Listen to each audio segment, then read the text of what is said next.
it doesn't matter how old you get. It never hurts less.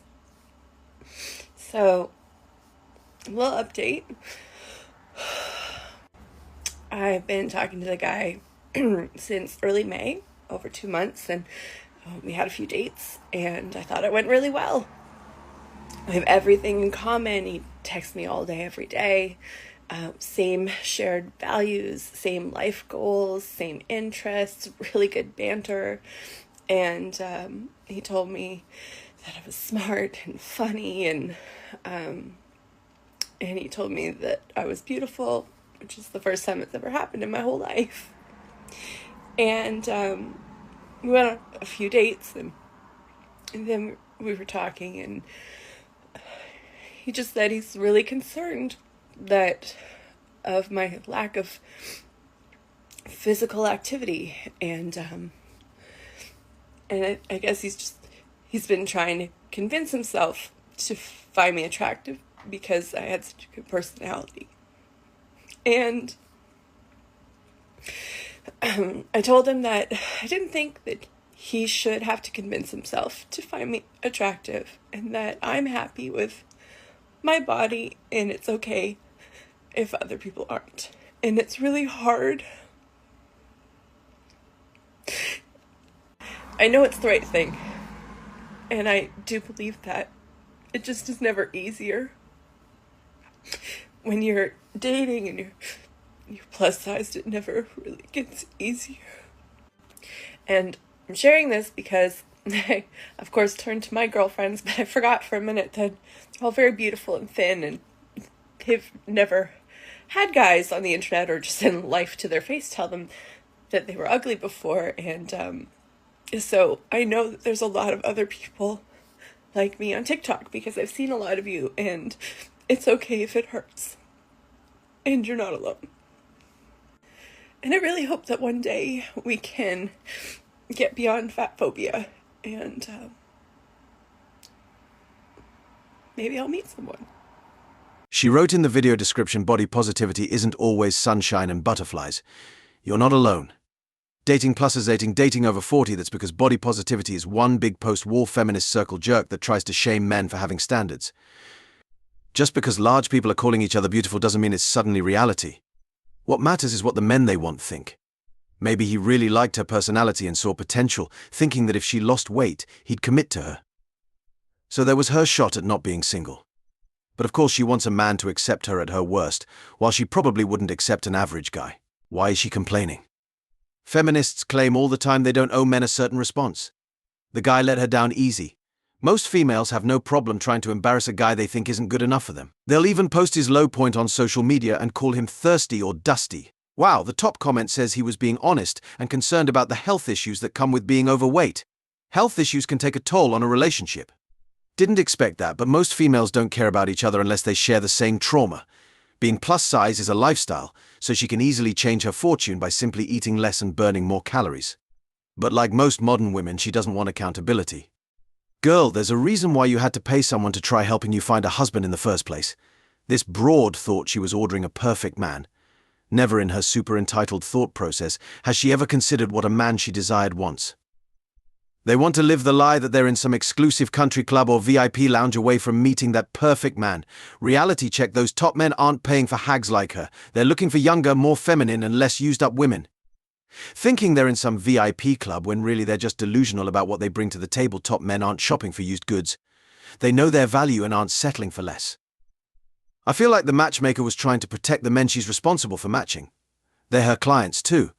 Had the matchmaker actually matched the post-war with one of these top guys, they would have been pissed because they don't need to pay money to find hags like her. The matchmaker is doing her job by keeping high-value men away from women who won't appreciate them. It's business, not charity. The matchmaker's clients are paying for quality, not for charity cases. She's right to protect their interests. These top men probably specifically said they want a feminine woman who's soft-spoken, younger than 30, beautiful, not used up, and full of Botox. When other females, especially on social media, agree that the post-war isn't ready for a relationship, maybe that's a sign. Just a thought, if the women around you are saying you're not ready, it's probably time to listen and make some changes. Top men have options and they're not settling. If you're not what they want, there's a reason for that. Girl, there's a reason why you had to pay someone to try helping you find a husband in the first place. This broad thought she was ordering a perfect man. Never in her super entitled thought process has she ever considered what a man she desired wants. She's treating dating like online shopping, expecting to find the perfect guy with a click. Reality doesn't work like that. Okay, can somebody explain dating over 50?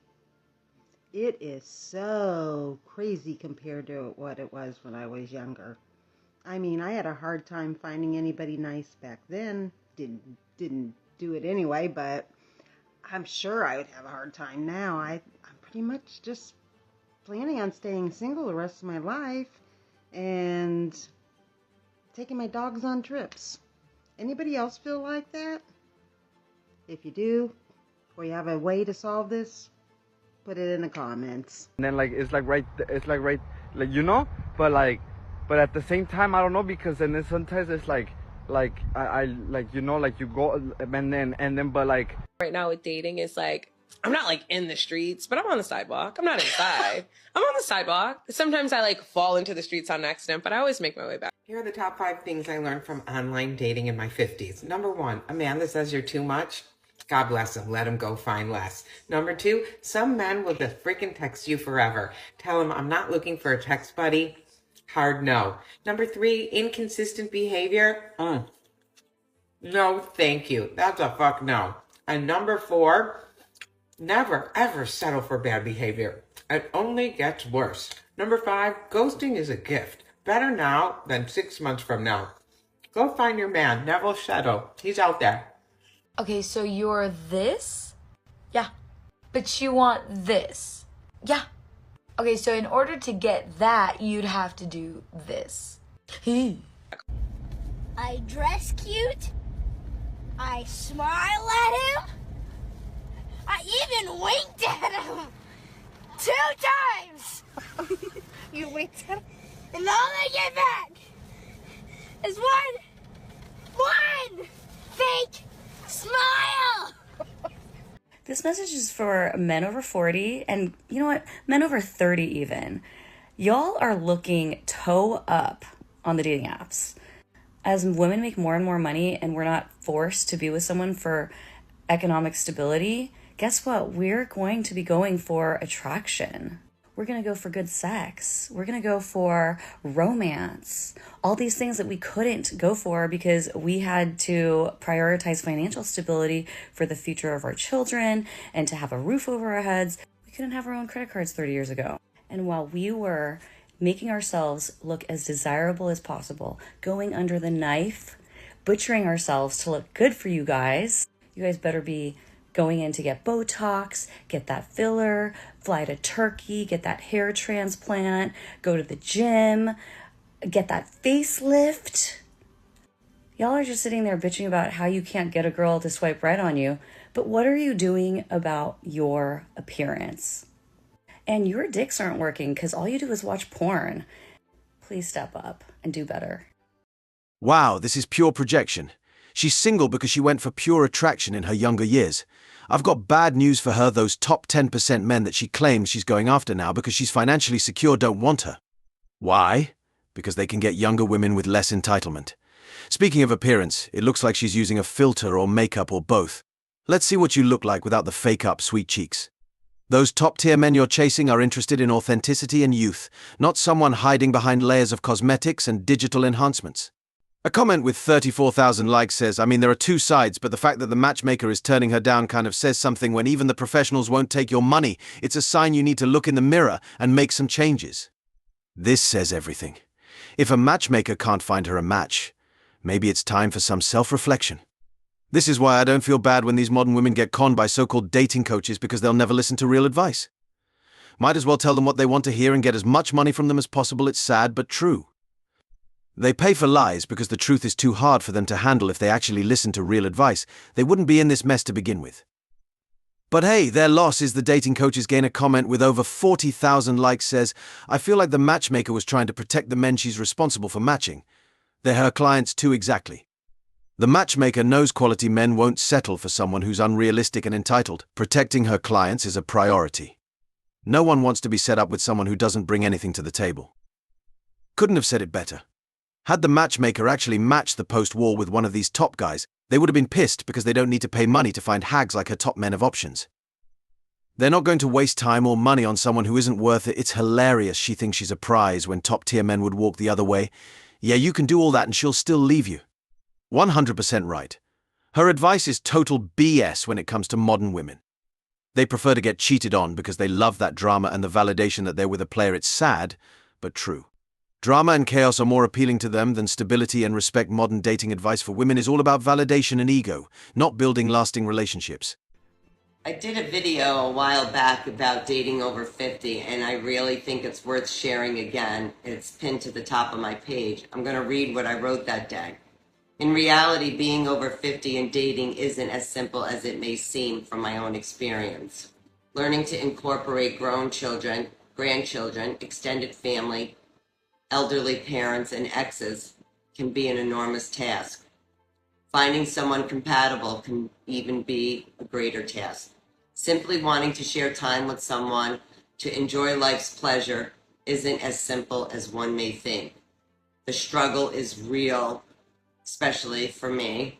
Not sure if it is for everyone, but know that if it is for you, that I am in it with you. Damn, her voice is deeper than mine. No wonder she's having trouble dating. Dudes might think she's trans, like Bruce turned Caitlyn Jenner. Some say the deep voice is from smoking, others say it's from giving BJs. Let's give her the benefit of the doubt and say maybe she was born with it. Like a reverse Mike Tyson curse where he has a high voice you'd expect from a nerd. She thought after the divorce she'd have her Sex in the City lifestyle, mingling with middle-aged, rich, handsome bankers. But now reality has hit. She can't even be a nutbuster behind the dumpster on a Tuesday. Sure, there are 70 and 80-year-olds who will date her, and great average guys her age might be interested too. But she still thinks she deserves the silver fox in his 50s, not realizing that man has his pick from 18 to 50-year-olds, and he probably cuts off the age limit at 35. Let's be real, these men, especially the top 10% over 50, don't want to be with women their age because they're often bitter, jaded, and starting to show signs of aging. The top men over 50 are finally enjoying life, probably semi-retired after 30 years of hard work. Their investments are paying off, and the young, hot, cheerful trophy girlfriend is the cherry on top. Funny how she has all the smoke for men being ugly, yet she has to use filters in every video. No wonder why she's single. That's why men are ditching these feminists altogether to become a passport bro. Speaking about filters.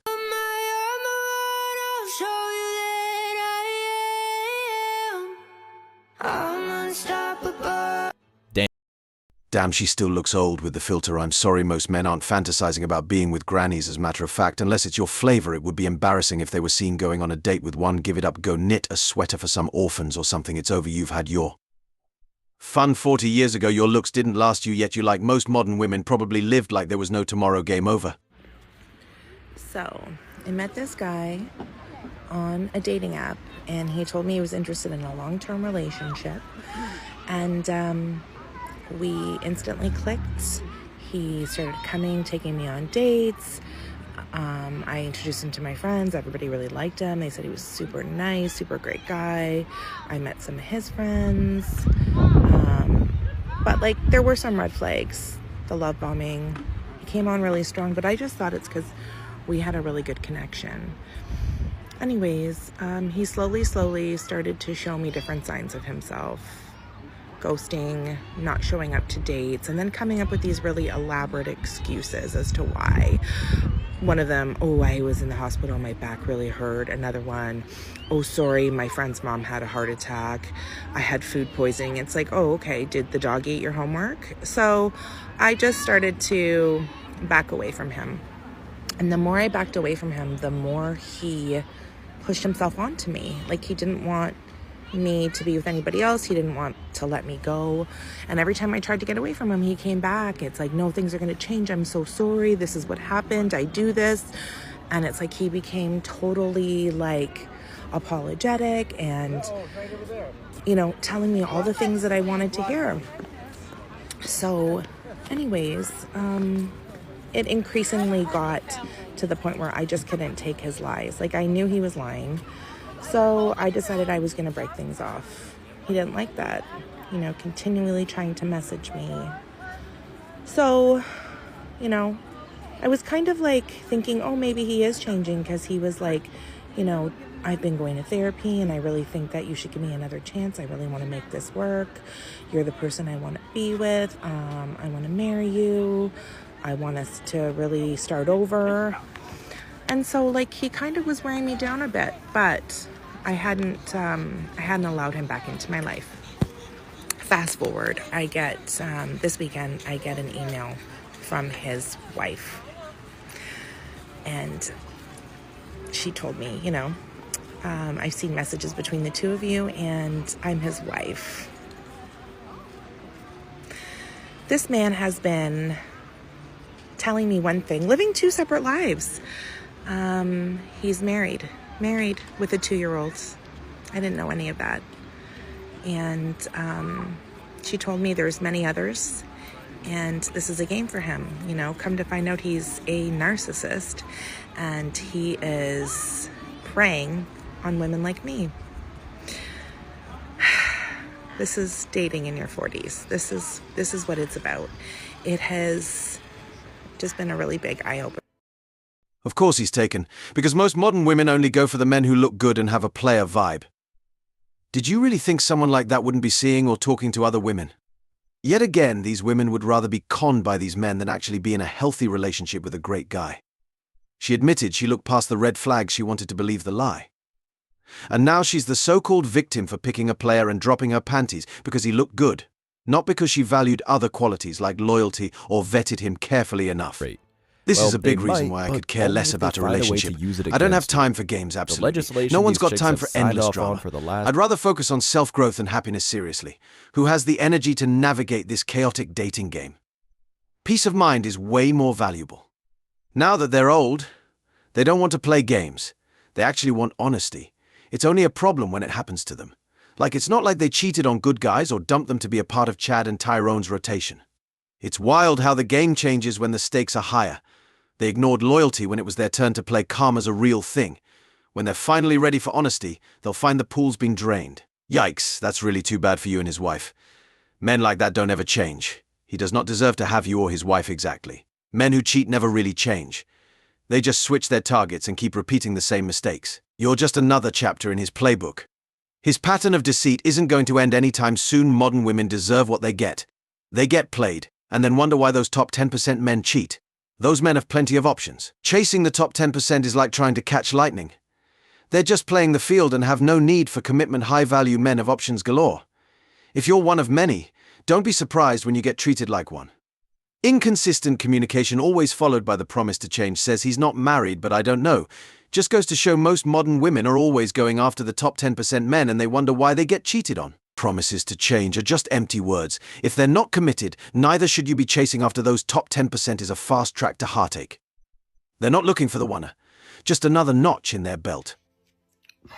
So I'm going through all my boxes of stuff, and I don't know about you, right, but as a parent, right, so all you young kids who are watching, okay, as parents, we keep these little treasures, right, of your life, or I have kept treasures, right, and this treasure is a number 2, because Charlie made it at kindy for his 2nd birthday, and it's so stupid, right, because it's just a piece of cardboard with a number 2 on it, but he's 18 and I've kept it all this time, and there's just so many little treasures that, like, you know, little things that he's made from when he was growing up, and got a Lightning McQueen candle, and it suddenly dawns on you that your life is going so fast. It is going so fast. And that he was just a tiny boy a minute ago, and now he's 18, and he's going off into his world and his life. And I'm 53 and I've got no idea what I'm doing with my life. Apart from, you know, traveling between here and home, here in England to look after my mum. And just going through stuff, and yeah. It's a little bit overwhelming. I don't want to throw anything away. And I don't want to be reminded that my life is changing. I don't want to be reminded that my kid's fine without me. He doesn't need me anymore. And it's kind of like I've been made redundant from everything in my life. My husband doesn't want me anymore. My kid doesn't need me anymore. My cat's gone. Yeah, just feeling sorry for myself today, I suppose. Damn, it's a tough reality for those who've bought into the myth that they can always do better, only to find themselves alone. Even the cat's gone, and everyone has left her. This is the future for many post-war women. At least she had a marriage and family at one point, something many women under 30 today might never experience. If they get pregnant, it's often from a midnight fling, not a committed relationship. Now she realizes that maybe the marriage she had wasn't so bad after all, but social media and modern narratives led her to believe she deserved better. She's not alone. -80% of divorces are initiated by women, and those lamenting about being single are often reaping the consequences of their choices. Never feel sorry for modern women if something goes wrong, because they've likely done something similar to multiple men before. In this case, she threw away a marriage, only to discover that her looks do matter. Women who think it's a flex to sleep around with high-value men often overlook that staying attractive and saying yes isn't enough to build lasting relationships.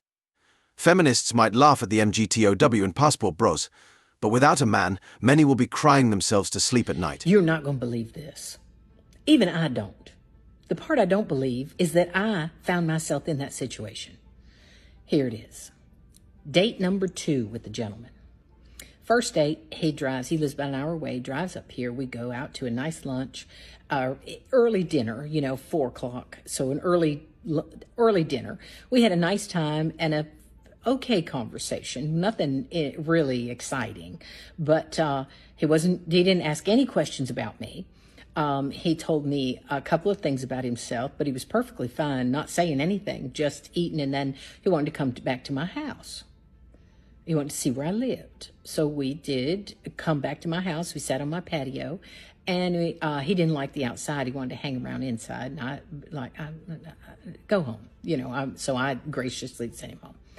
Date number 2, he calls me and says, I'd like to see you tomorrow. Are you going to, is that all right? I said, oh, well, I can shuffle my schedule around and I'll take the afternoon off from work. I don't get a lot of time off, okay? So I did that. And I said to him, hey, there's a big event going on that's going to be really great here in my town. Would you like to go? I was actually going to buy the tickets. They were very expensive too. And, he said, oh, no, I don't really feel like that. It'd be much too late. It'd be much too late when I get there for that. I said, oh, okay. Okay. All right. He got here in plenty of time to go to this event, hours before this event. And he got here and he wanted to hang around my house. And I said something about maybe go getting a bite to eat. And he said, well, I'm not really hungry yet. And so I thought, oh, okay. Reasonable enough. So he makes himself at home on my sofa. He's got my remote control, 84-inch TV, Roku. He's sitting here playing, having himself good times, feet up on my coffee table. And I just thought, he puts on some old cowboy movie, and I thought, I don't want to watch that shit. I don't want to watch that. What's up with that? So I thought, okay, well, I really don't know how to bring up this conversation. Like, hey, I really don't want to watch that. I'm not even the least bit interested. So I piddled and puttered around my house doing things. He had gotten up at some point and gone to his car to, get his phone charger or plug something. I don't know. I was busy taking care of my household little projects that I hadn't had time to take care of now that I got an afternoon off. A little while later, I said, so I bring it up again. Let's go do something. Oh, I don't really feel like I just want to relax today.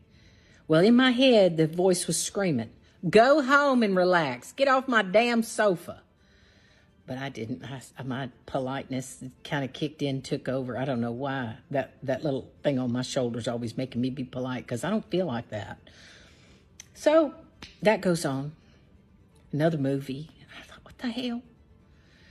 I putter around a little further, and I noticed that in my guest bathroom that something's different in there, but I don't know what. And okay. So I'm putting around the house, putting things away, and cleaning up, folding some laundry. I'm killing time here at my house, feeling awkward in my own house, feeling unwelcomed and out of place in my own house that I pay all the bills to. I pulled myself together. Thought I'm overreacting. It's all in my head. I go in my ensuite, my bathroom in my private bedroom, and I notice there is a toothbrush and an extra bar of soap in my bathroom on the counter. What in the hell? So I said, is that yours? Knowing it was. The damn cat didn't bring it in. And he said, oh yeah. He said, I was just going to stay over. He says, long drive. I said, it's only an hour. It's not a long drive. Date number 2. Oh, okay. No, I said, that's not, no, we're not going to do that. You have wasted my whole afternoon off. I don't get a lot of time off, and I'm offended and put out that you have wasted my whole afternoon off. This is not a date. This is you being a bum. Hanging around my house, soaking up my air conditioning, playing with my Roku 84-inch TV, and watching my streaming channels, and eating snacks, and just hanging out, helping yourself in my fridge. Drank my last beer. I had one little beer in the fridge, just one. It'd been there for, I don't know, a few days, a week, month, hell, who knows. But got in the fridge, opened that beer, and told me, oh, you're out of beer. When he had said it earlier in the day, I didn't say it. I just thought, who in the F is he talking to?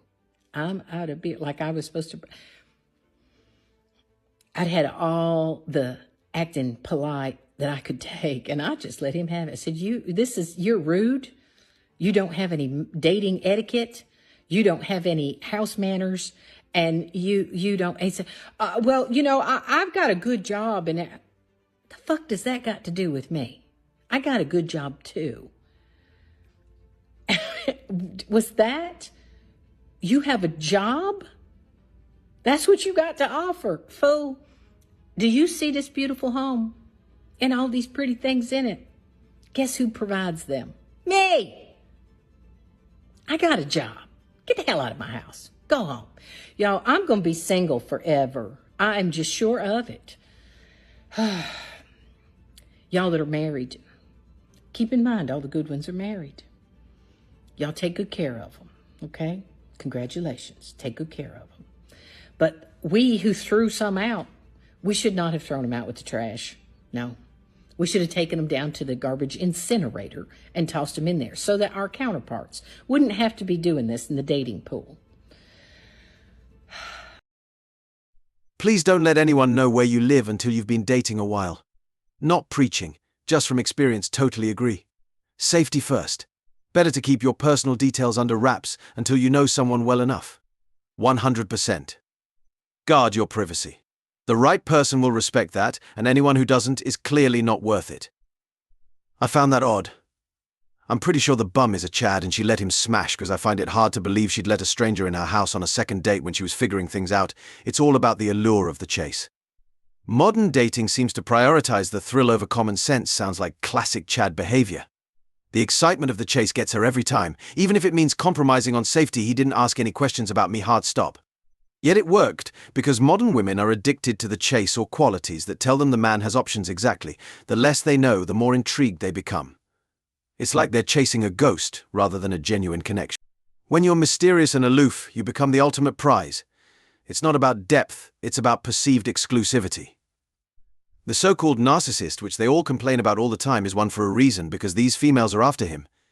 It's not hard to have a god complex with a busload of females trying to be with him. It's a self-fulfilling prophecy.